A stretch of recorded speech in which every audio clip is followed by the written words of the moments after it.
This is Latter-day Presentations, where we discuss topics and issues of faith for Latter-day Saints. Welcome to my presentation on Joseph Smith. And here I want to offer just some of my personal reasons for believing that he's a prophet. And some of these reasons might come across as kind of unconventional, things that you may not have considered before. I hope I come through clearly in this presentation. This year has been really tough for me as far as my allergies. So if I sound a little bit off in my speaking, that's probably why. Anyway, let's go ahead and get started. Let's begin with a discussion of an account that Joseph gave, that he was visited by the angel Moroni, and he was told that throughout his life and beyond, that his name would be had for good and evil among all nations, kindreds, and tongues, or that it should be both good and evil spoken of among all people. In this presentation, I'm going to put forward some reasons why I am firmly in the camp of speaking well of Joseph Smith. Now, another starting point is I need to be transparent about my own personal epistemology. Epistemology is basically how we arrive at our convictions about things, what we believe is true. And in my personal epistemology, I do value people's opinions to some extent. I also value well-researched narratives also to some extent. But I don't value those things as much as I value the testimony of credible witnesses, people who have seen or experienced things. And I don't value even the testimony of credible witnesses nearly as much as I value things that I personally can observe with my own eyes in the present moment. So that's an important principle to understand in terms of my epistemology as I move through this presentation. Truman G. Madsen said something really, really important that shapes some ways that I think about Joseph Smith. He says, "Now what about authority? Do you want to hear the party line of those of us who get a little bit paranoid because of abuse from a person who has clout and is over us? We sometimes say in the party line, be independent. You don't have to listen to anyone else. What is this stuff about take my word? But you, Latter-day Saints, belong to a tradition where the word of the prophets is, don't just take my word for it. That is blind. How do you know a prophet is a prophet? Only when you are one. Only when you are actuated by the same Spirit. And that's the way you prove the prophetic mantle and how it applies to you." Said the prophet Joseph Smith after one of the most revelatory meetings in his life, "There was nothing made known to these men, the 12, but what will be made known to all the saints of the last days so soon as they are prepared to receive. This is the religion of every man, not take my word for my experience, but duplicate it in your own life. How far do I go with this? All the way." One of the most common criticisms of Joseph Smith was that he was like a cult leader. But if you observe cult leaders and how they operate, they tend to concentrate all power and knowing in themselves, and they don't distribute it throughout their followers. Joseph Smith set the tone for the Restoration by encouraging his followers to learn principles of revelation for themselves. He wanted people to see the same things he was seeing. He wanted them to know the same things that he was coming to know. He wanted a more distributed model of revelation. Now, it's also true that we believe that revelation is balanced between a central authority, which is our prophet, and lay church members. This is an important concept because it can help us to guard against tendencies for people to run wild in their prophetic imagination. It's almost a paradox. This generation will have my word through you, but also the Lord through the prophet Joseph Smith, encouraging saints to develop their own capacity for revelation. Now, reason number one for my convictions is Joseph Smith's sincerity. And there's a really, really important story to share that illustrates that. This is from Richard Bushman's book, Rough Stone Rolling. Following the organization of the Church of Christ, Joseph Smith Sr. was baptized in a small stream on Hiram's farm. Lucy said that Joseph Jr. grasped his father's hand as he came from the water and cried out, "Oh my God, I have lived to see my father baptized into the true Church of Jesus Christ." According to Joseph Knight, Joseph Jr. basked out with grief and joy and seemed as though the world could not hold him. He went out into the lot and appeared to want to get out of sight of everybody, and would sob and cry, and seemed to be so full that he could not live. Knight and Oliver Cowdery went after Joseph and finally brought him back to the house. "He was the most wrought upon that I ever saw any man," Knight said. His joy seemed to be full. Some great tension had been relieved. This emotional reaction of Joseph Smith as he baptized his own father shows sincerity. If he were just imagining this whole religious movement, if this was a big fraud that he had been perpetuating, there's no way that he would have responded with this level of sincere emotion to baptizing his father. It demonstrates that he had a very, very clear and real conviction about what he was engaged in. And here's another story. This is a recollection from one of the early saints named Daniel Tyler.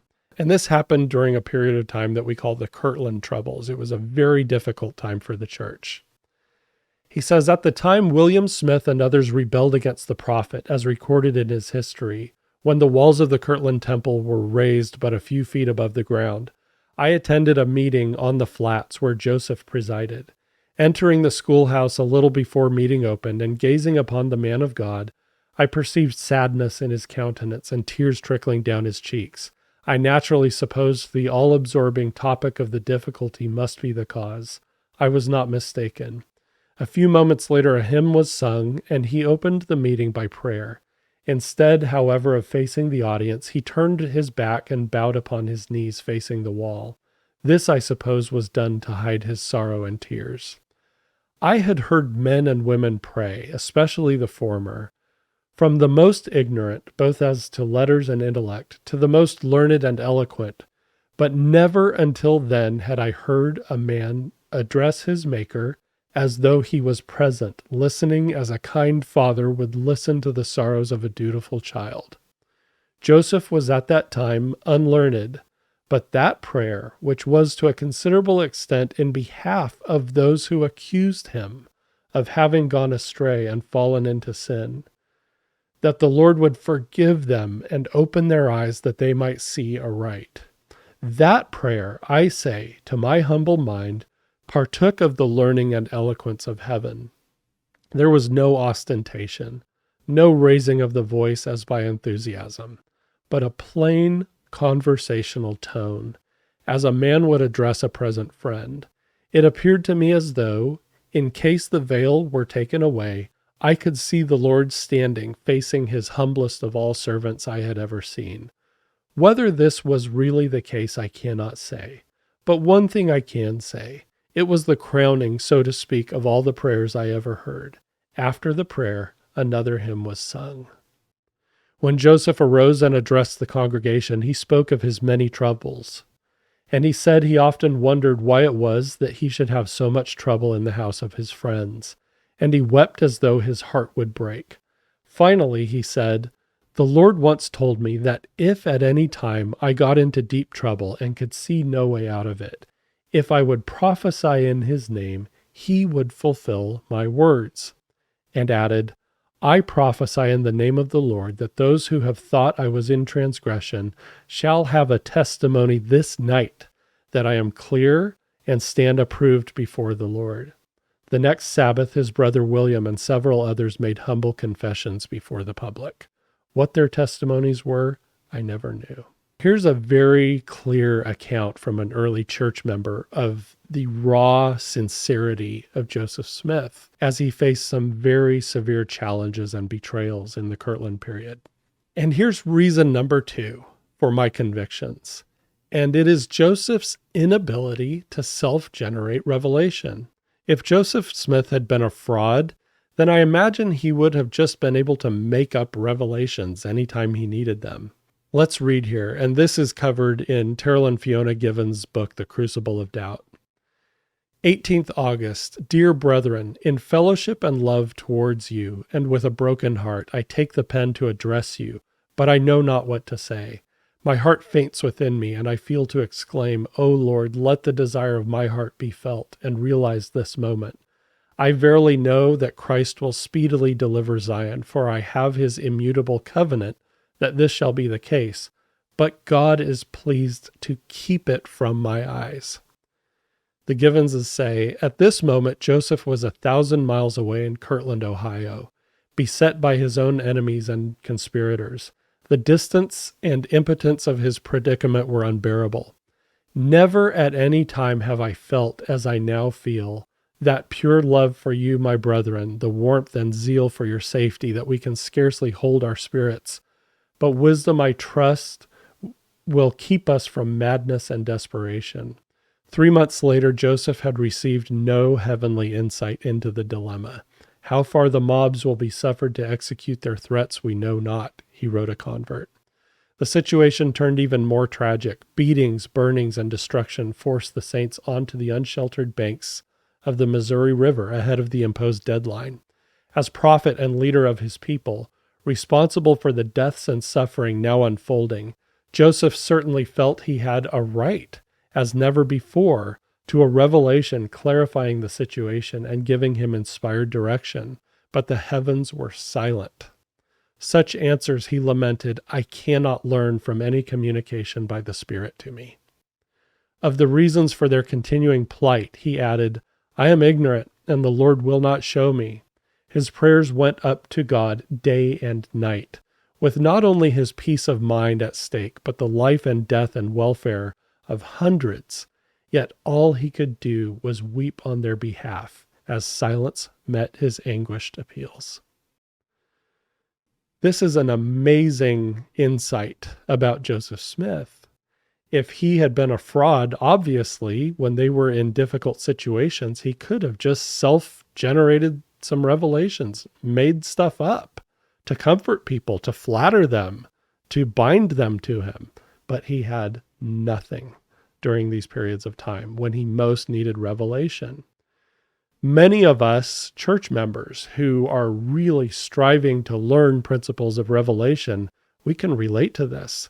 There are times when we are not seeking revelation very intensely and we receive it. And there are times when we are seeking it very intensely and the heavens seem quiet. We're sort of left to our own judgment in some situations when we really, really believe that we are in need of revelation. So this is very relatable to a lot of us, and it really shows Joseph's sincerity as a prophet.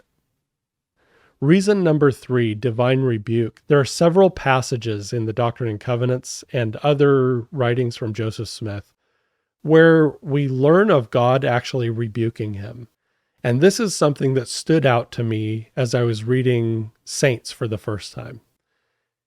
The church was facing financial difficulties in Kirtland. After a failed attempt to open a store there, Joseph lapsed into one of the superstitions of his youth, treasure digging. Here is the account from Saints. By the end of July, neither the store nor anything else church leaders tried had eased the church's debt. Desperate, Joseph left Kirtland with Sidney, Hiram, and Oliver for Salem, a city on the East Coast, after hearing from a church member who thought he knew where to find a cache of hidden money.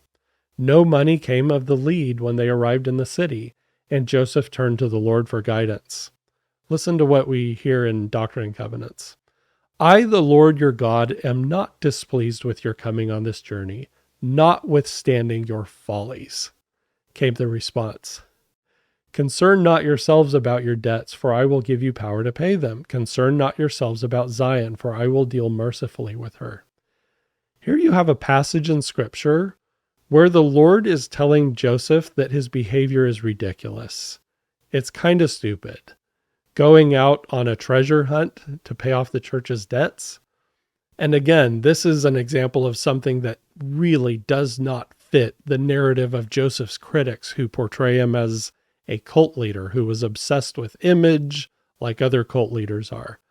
This is one of several examples where in Joseph's revelations, we see God reprimanding him in some pretty, frankly, embarrassing ways. Now, reason number 4 is the nature of revelation. How do prophets receive revelation? What does that process look like? What are the different forms that it takes? I find in Joseph Smith's experience of revelation some real, authentic, verifiable truth. And I want to go through some instances of that. Here are some things that Joseph taught about revelation and revelations that he received about revelation in Doctrine and Covenants. First, he said, a person may profit by noticing the first intimation of the spirit of revelation. For instance, when you feel pure intelligence flowing into you, it may give you sudden strokes of ideas so that by noticing it, you may find it fulfilled the same day or soon. Here, Joseph is giving us kind of a glimpse of revelation as he had been receiving it. In Doctrine and Covenants, behold, you have not understood, you have supposed that I would give it unto you, when you took no thought save it was to ask me. But behold, I say unto you that you must study it out in your mind. Then you must ask me if it be right, and if it is right, I will cause that your bosom shall burn within you. Therefore you shall feel that it is right. But if it be not right, you shall have no such feelings, but you shall have a stupor of thought that shall cause you to forget the thing which is wrong. Therefore you cannot write that which is sacred, save it be given you from me. Again, neither take ye thought beforehand what ye shall say, but treasure up in your minds continually the words of life, and it shall be given you in the very hour that portion that shall be meted unto every man.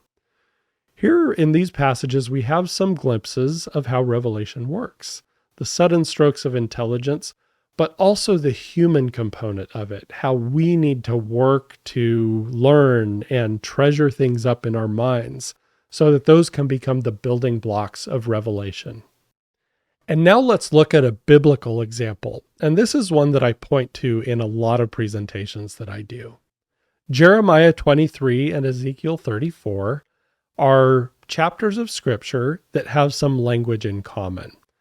And here you can see in this table, I've color-coded the common language between these two passages.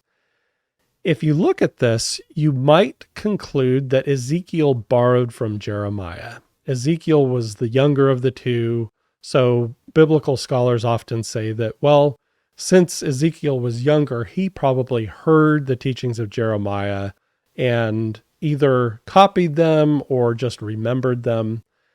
I'm okay with some form of that explanation, but I also believe that it's very possible that they just simply received similar concepts in terms of their inspiration and wove those into these passages. Now, in our modern ways of thinking, we might actually think of Ezekiel as having plagiarized Jeremiah, right? He doesn't give any attribution, and you have these very, very similar passages. But let's look at the entire chapters and where these passages are laid out throughout the chapters.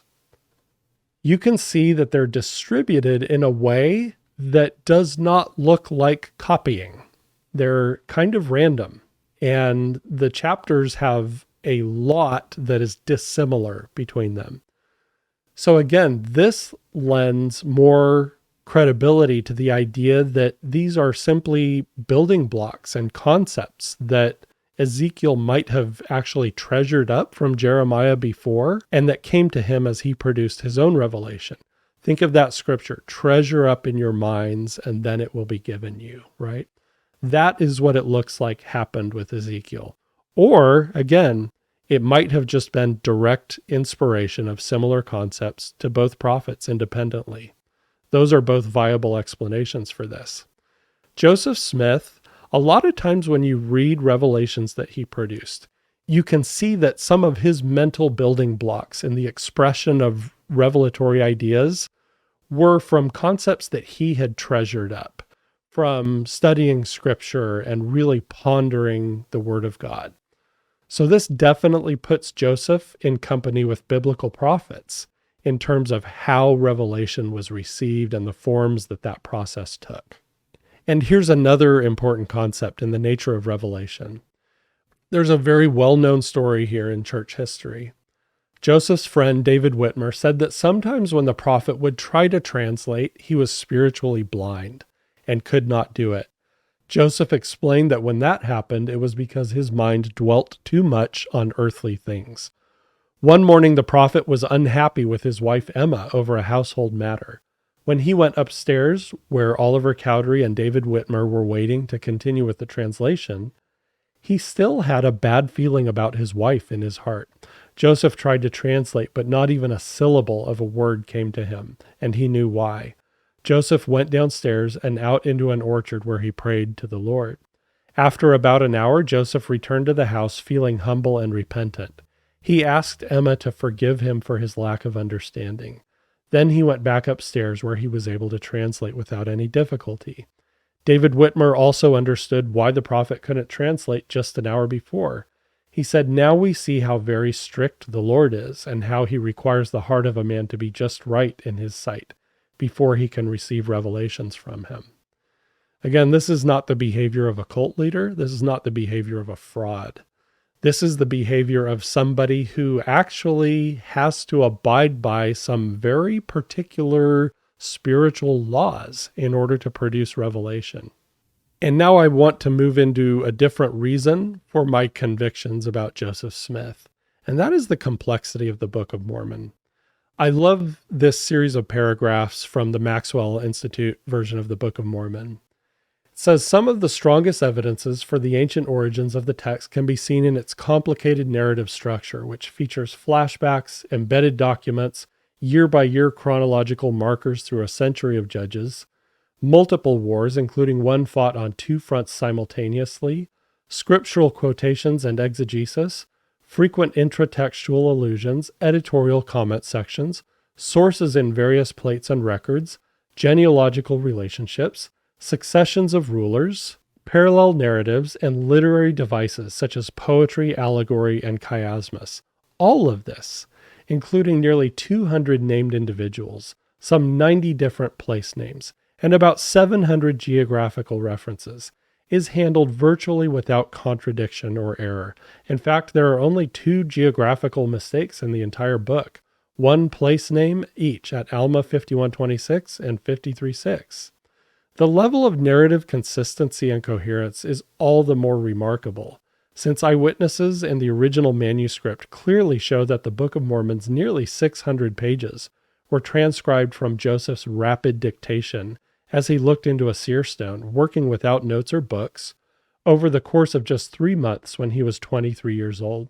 The text was dictated one time through, with no revisions, before its initial publication, and only 2 corrections to the narrative structure since that time, changing the name Benjamin to Mosiah at Mosiah 21:28 and also at Ether 4:1, neither of which appears absolutely necessary.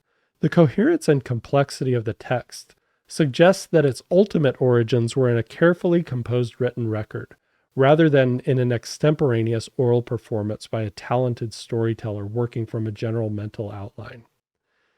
Now, I am not somebody who believes that the Book of Mormon is a perfect text. There are several points in the Book of Mormon text where prophets talk about how this text was produced in their weakness. So obviously it's going to have the same kinds of challenges that any historical text has. But when you look at this level of complexity documented here, it's pretty remarkable. And I simply don't believe that it was within Joseph Smith's capacity to produce this. Along these lines, the Book of Mormon has unique voices. Some years ago, I was reading the Book of Mormon and I noticed something in the writings of Nephi. He uses this phrase, "after this manner was the language," or "after this manner of language," and he uses it repeatedly in situations where he is recounting past conversations, some of which he wasn't present for. He seems to be saying, more or less, this is what was said in a conversation long ago. He's telling the reader that. Now, why is this interesting? Well, Nephi is the only one who does this in the entire Book of Mormon. He's the only one who uses phrasing like this to recount past conversations in his record. Nephi has a couple of other unique things that he brings to the text. Nephi alludes to a passage in Jeremiah where Jeremiah says, "Cursed is he who puts his trust in the arm of flesh." Nephi quotes that twice. He He's the only person in the Book of Mormon who ever quotes that passage of Jeremiah. Another example was recently put forward by Matthew Bowen. He talked about how Nephi is the only contributor to the Book of Mormon who uses a Hebrew concept of God preparing the way for individuals to accomplish things. That concept in the Book of Mormon is stylistically unique to Nephi as well. Now, why is this interesting? Well, if Joseph Smith had made up the Book of Mormon, think about how much work and how much thought it would take to invent a text where these individual contributors actually have unique stylistic voices as well.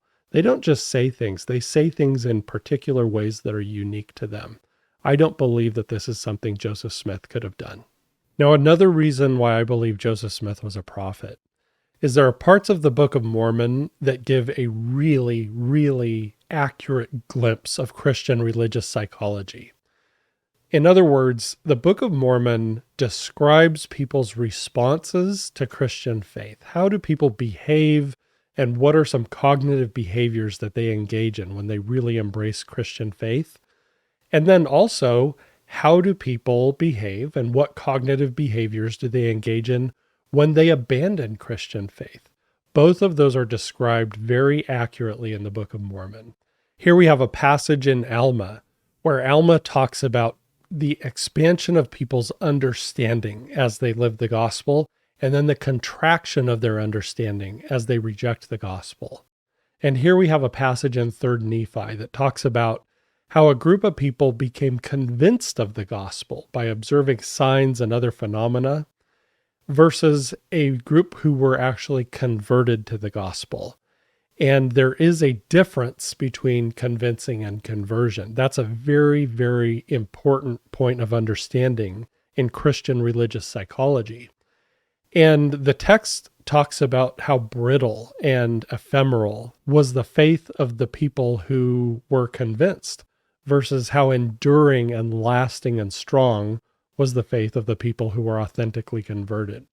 These are just a few very, very powerful glimpses into Christian religious psychology we find in the Book of Mormon. We also have a discussion in the Book of Helaman about how people respond to prophets. And again, these are elements of Christian religious psychology that are observable in the present day. It also has an interesting discussion of the demonic that really, really shaped a lot of my thinking as I wrote about that recently in an article. And reason number 7, witnesses. We do talk a lot about witnesses to the prophetic activity of Joseph Smith, including the translation of the Book of Mormon. And as we talk about witnesses, we often point to the testimony of the 3 and 8 witnesses, which are found at the beginning of the Book of Mormon. But here is an interesting item to consider. Before we received the written testimony of the 3 and 8 witnesses, there was an article in a local publication that came out that talked about what had been going on among Joseph and the group around him. And the author of that article was Cornelius C. Blatchley, and he wrote about this, and he talked about how he thought that whatever was going on with Joseph and the people around him, it must have been sketchy or weird or fraudulent. And the word he uses is juggling. It's almost like saying messing around or engaging in fraud. That's what the word juggling was used to convey in his article. And Oliver Cowdery responded to him in that same publication. He said, "You also wished Mr. Harris to inform you respecting his seeing this book, whether there could not possibly have been some juggling at the bottom of it. Again, fraud or weird behavior. A few words on that point may suffice. It was a clear, open, beautiful day, far from any inhabitants, in a remote field at the time we saw the record, of which it has been spoken, brought and laid before us by an angel arrayed in glorious light, who ascended, or descended, I suppose, out of the midst of heaven. Now if this is human juggling, judge ye. Yours with much esteem, Oliver H. P. Cowdery." This is witness testimony that came forward before the formal declarations that we find in the testimony of the 3 and 8 witnesses. This is Oliver just offering a simple response like he was prone to do. And again, this is a really interesting example of witness testimony in early church history. Now, remember what I said about things that I can observe in the present. When I was a missionary in Brazil, I was in a stake conference that was attended by Elder Claudio M. Costa. He was a Brazilian general authority of the church. And he told us in that stake conference his conversion story. He also wrote it down more or less similar to how he told it to us in that stake conference. And his written version of it showed up in the ensign. He says, "Then one day, my father agreed to let the missionaries teach a lady in our home. They came around 5 o'clock in the afternoon and began teaching her. And they knew that I was in the next room making a sandwich before leaving to see my friends. They taught about a boy prophet, Joseph Smith, and the first vision. And from the other room, I listened. When I eventually left the house, the Spirit started to work in my heart, and some questions came into my mind. Why don't you do what the sisters taught this lady? Why don't you study the history of Joseph Smith and ask the Lord if he was a prophet? And I said to myself, I'm happy. I'm doing good things. I don't need it. But the Spirit started to wrestle with me, and I decided not to see my friends that night. I went back home. I asked my mom, where can I read the history of Joseph Smith? She gave me her scriptures and showed me the Joseph Smith history, and I read and prayed. I read the first paragraph, pondered, and asked Heavenly Father if what's there is true. I did this with every paragraph until I completed the whole thing. My heart was anxious for an answer. I read and prayed all night until 9:20 the next morning. The Lord revealed to me that Joseph Smith was a prophet. I had a very sacred experience. As I finished praying, I promised that I would find the missionaries and be baptized because I had this sure knowledge. I told the sisters, I need to be baptized now. They explained the lessons I needed to have and commitments I needed to make, but I said, I don't want to lose a single day with the knowledge that the Lord has given me that Joseph Smith was a prophet. This is powerful witness testimony from someone in the present day. And again, I give much more value to that as opposed to scholarly abstractions or just opinions of people on the internet. Now, speaking of additional things that we can observe in the present day, in the here and now, that are evidences for the prophetic calling of Joseph Smith, I want to point to a very, very unique statement that was made by Eliza R. Snow. Eliza R. Snow was one of the sharpest minds in the early church. And after the death of the prophet Joseph Smith, there came a point where they did a commemoration day for him, and she wrote a poem. And in that poem, she put forward an extremely compelling piece of epistemology. She says, the temple testifies that Joseph Smith, the great and good and wise, is God's true prophet. Why is this so compelling? Well, when we talk about epistemology and how we arrive at our beliefs and how we arrive at our convictions that things are true, this is interesting for her to say. The temple testifies of Joseph Smith's prophetic calling. How does that work?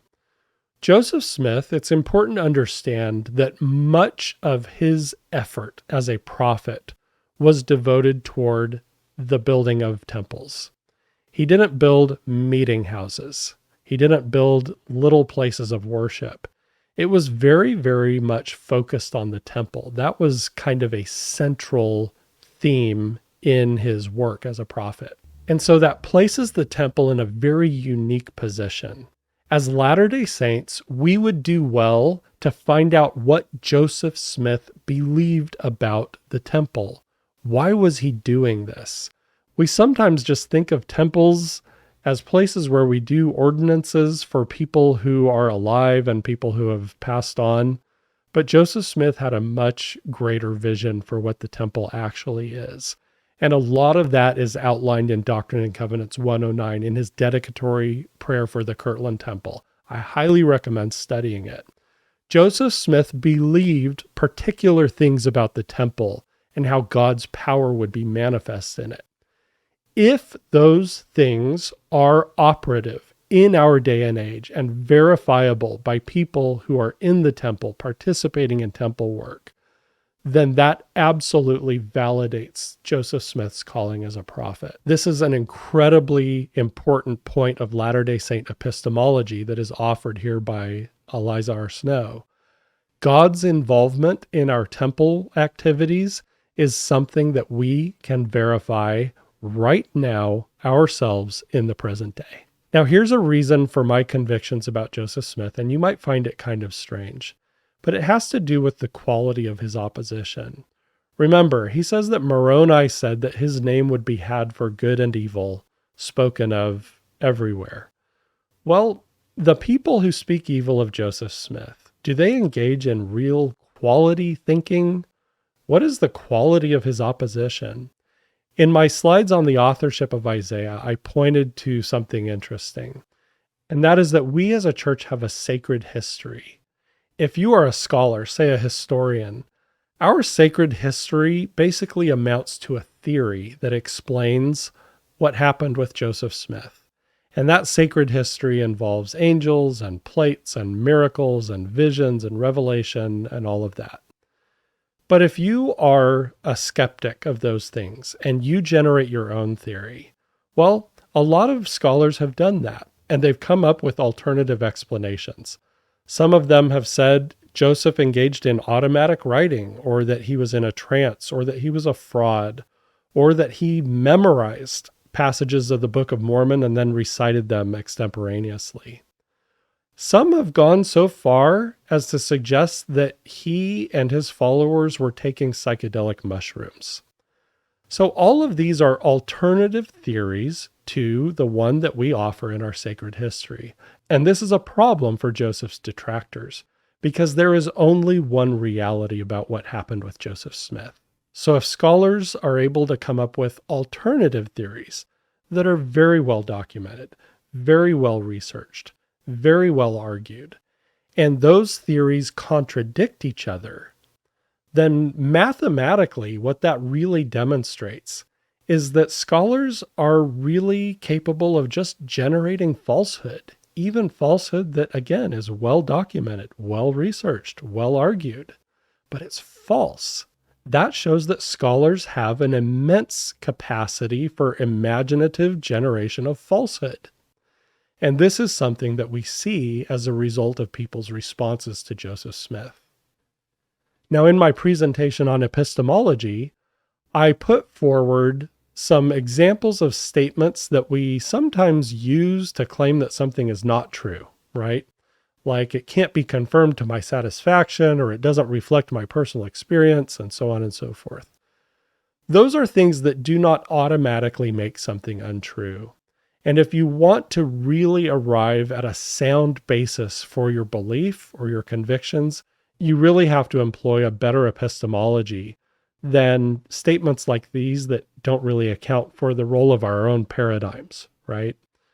So what I find typically among Joseph Smith's detractors is an inability to articulate epistemology, an inability to account for one's own paradigms, and often just mountains of poor cognitive behavior. So in a sense, the quality of Joseph Smith's opposition has, in my mind, come to amount to evidence of the validity of his prophetic role. And finally, some concluding thoughts. There are numerous reasons why I believe Joseph Smith was a prophet. I really don't think he was capable on his own of doing things that he did. But again, going back to the fact that I value things that I personally can observe in the present moment. The gifts of the Spirit are alive and well in the church he established, the Church of Jesus Christ of Latter-day Saints. God is involved in our temple work in the present day. This is something that I have observed from my personal experience. And most importantly, by far, is that I and others have found Christ in the context of the church and system that he established. Again, the Church of Jesus Christ of Latter-day Saints. So I hope that this presentation can give others a glimpse of why people like me hold such strong convictions about the prophetic calling of Joseph Smith. Thank you for joining me. This has been an episode of Latter-day Presentations. We would like to remind viewers that our channel represents our own views and not necessarily any official positions of the Church of Jesus Christ of Latter-day Saints. We hope this presentation has been informative. Our notes for this show are at Nauvoo Neighbor, and the link can be found in the show description. Also in the show description, we have a link to provide feedback. If you would like to suggest a topic for discussion, or if you would like to contribute a presentation on a topic of interest to you, let us know. Thanks again for joining us.